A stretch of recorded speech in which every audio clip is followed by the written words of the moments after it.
প্রত্যেক দিনের খাবারের মধ্যে ডিম কিন্তু একটি রেসিপি। সপ্তাহের কোনো না কোনো দিন আমাদের ডিমটা বানাতেই হয়। আজকের রেসিপিতে এমন একটি সিক্রেট উপকরণ থাকবে, বাড়ির প্রত্যেকে এই রেসিপি খাওয়ার জন্য আরও একবার আপনার কাছে আবদার করবে। এটা আমি গ্যারান্টি দিয়ে বলতে পারি। নমস্কার বন্ধুরা, মালয়েশিয়ায় বাঙালিয়ানার একটি নতুন রেসিপিতে সকলকে স্বাগত। এখানে আমি ডিমের রেসিপি বানানোর জন্য 7-8টা ডিম নিয়ে ছুরি নিয়ে কাট লাগিয়ে নিয়েছি। আর ডিমের সাথে নিয়ে নিয়েছি কিছুটা পরিমাণ সেদ্ধ করে নেওয়া আলু। এবার এর সাথে আমি নিয়ে নিয়েছি দুটো বড় সাইজের পেঁয়াজ। এখন পেঁয়াজটাকে আমরা কুচিয়ে নেব। এই রেসিপিতে কিন্তু পেঁয়াজের একটি গুরুত্বপূর্ণ ভূমিকা আছে। তাই এখানে একটু বেশি পরিমাণে পেঁয়াজ নিয়ে একটু পাতলা করে পেঁয়াজগুলোকে কুচিয়ে নিতে হবে। এখানে আমি 1.5খানা পেঁয়াজকে কুচিয়ে নেব। দেখুন বন্ধুরা, কতটা পাতলা করে আমি পেঁয়াজটা কুচিয়ে নিয়েছি। আর এই রেসিপিটা রুটি কিংবা ভাত কিংবা পরোটা কিংবা লুচি সব কিছুর সাথেই খেতে অসাধারণ লাগবে।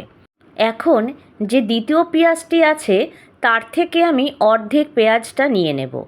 এবার এটাকে আমি একটু বড় টুকরো করে কেটে নিচ্ছি।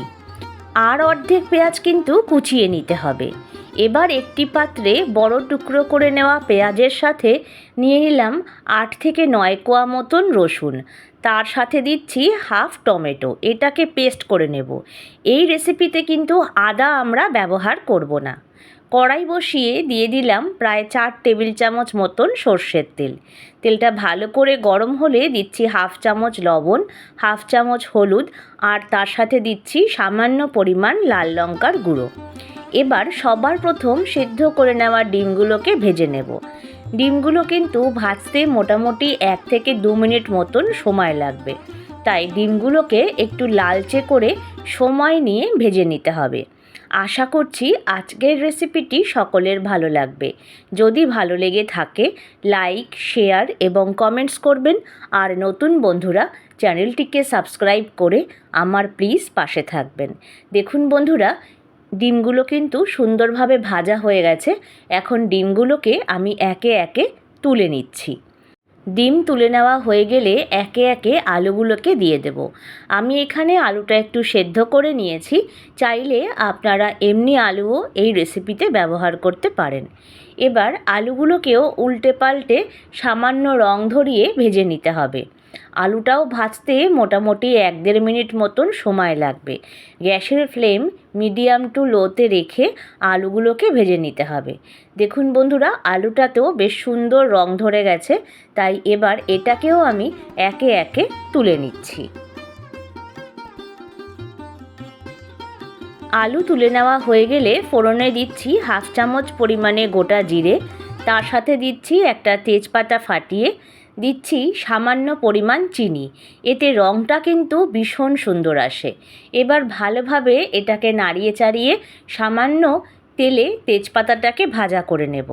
যখন সম্পূর্ণ উপকরণগুলো ভাজা হয়ে যাবে তখন এই কুচিয়ে নেওয়া পেঁয়াজটা দিয়ে দিচ্ছি। এখন পেঁয়াজটাকে উল্টে পাল্টে নাড়াচাড়া করে ভাজতে হবে। পেঁয়াজটা যতক্ষণ না অবধি সামান্য নরম হচ্ছে ততক্ষণ অবধি কিন্তু পেঁয়াজটাকে নাড়াচাড়া করে ভেজে নিতে হবে। আজকের রেসিপিটা কে কোথা থেকে দেখছেন কমেন্ট বক্সে জানাতে একদম ভুলবেন না। আপনাদের ধন্যবাদ জানাতে পারলে আমার ভীষণ ভালো লাগবে। দেখুন বন্ধুরা, পেঁয়াজটা কিন্তু সামান্য রং ধরেছে। ঠিক সেই সময় যে রসুন, টমেটো এবং পেঁয়াজের পেস্টটা করে রেখেছিলাম সেটা আমি এখন এর মধ্যে দিয়ে দিচ্ছি। এখন এই উপকরণগুলোকে একসাথে নাড়াচাড়া করে ভাজতে হবে। যতক্ষণ না অবধি রসুন এবং টমেটোর কাঁচা গন্ধ চলে যাচ্ছে ততক্ষণ অবধি কিন্তু নাড়াচাড়া করে এটাকে ভাজতে হবে। এখন এর মধ্যে দিচ্ছি 1 চামচ পরিমাণে লবণ। তারপর ভালোভাবে নাড়াচাড়া করে নেব। টমেটো এবং রসুন পেঁয়াজটা ভাজা হতে ঠিক 5 থেকে 7 মিনিট মতন সময় লাগবে।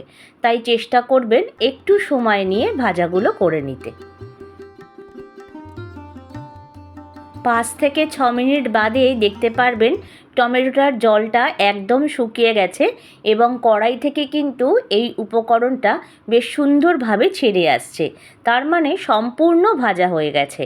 এখন মিক্সির পাত্র ধুয়ে আমি সামান্য পরিমাণ জল দিলাম। তারপর এটাকে বেশ ভালোভাবে নাড়াচাড়া করে নিয়ে গ্যাসের ফ্লেমটাকে মিডিয়ামে রেখে এখন আমি এর মধ্যে বেশ কিছু উপকরণ দেব। এখন দিচ্ছি 1 চামচ পরিমাণে হলুদ, তার সাথেই ব্যবহার করব 1 চামচ পরিমাণে লাল লঙ্কার গুঁড়ো, আর দিচ্ছি 1 চামচ পরিমাণে ধনের গুঁড়ো। এখন দেব সেই সিক্রেট উপকরণ যার নাম তড়কা মশলা। আপনারা যে কোনো ব্র্যান্ডের তড়কা মশলা ব্যবহার করতে পারেন। এখানে দিচ্ছি আমি 1 চামচ পরিমাণে তড়কার মশলা। আর এই রেসিপিতে কিন্তু কোনো জিরের গুঁড়োর ব্যবহার আমরা করব না। এবার এই সবকটা উপকরণ দিয়ে বেশ ভালোভাবে নাড়াচাড়া করে কষিয়ে নেব। আমি কিন্তু রেসিপিটা অনেকটা কম তেলে বানাচ্ছি, চাইলে এর থেকে বেশি তেলও আপনারা ব্যবহার করতে পারেন। 5 থেকে 7 মিনিট বাদে কষাতে কষাতে দেখবেন রঙটা বেশ সুন্দরভাবে চেঞ্জ হয়ে গেছে। দেখুন বন্ধুরা, কত সুন্দর রং এসেছে। এখন যে আলুগুলোকে আমরা ভেজে রেখে দিয়েছিলাম সেই আলুগুলো দিয়ে নিয়ে নাড়াচাড়া করে আলুর সাথে ভালোভাবে মশলাটাকে কষিয়ে নিতে হবে। আপনারা তো অনেকেই অনেক রকমভাবে ডিমের কারি বানিয়ে থাকেন, কিন্তু এইভাবে একবার বানিয়ে দেখুন, অসাধারণ স্বাদ হয়। এবার আমি দিয়ে দিলাম ডিমগুলো। এখন ডিম আর আলু দিয়ে ভালোভাবে মশলাটাকে আমরা কষিয়ে নেব, কারণ ডিমের কিন্তু একটা আলাদা স্মেল থাকে। তাই একসাথে ডিম এবং আলুটাকে ভালোভাবে কষিয়ে নিলে রেসিপিতে কিন্তু আলাদা একটা স্মেল আসে।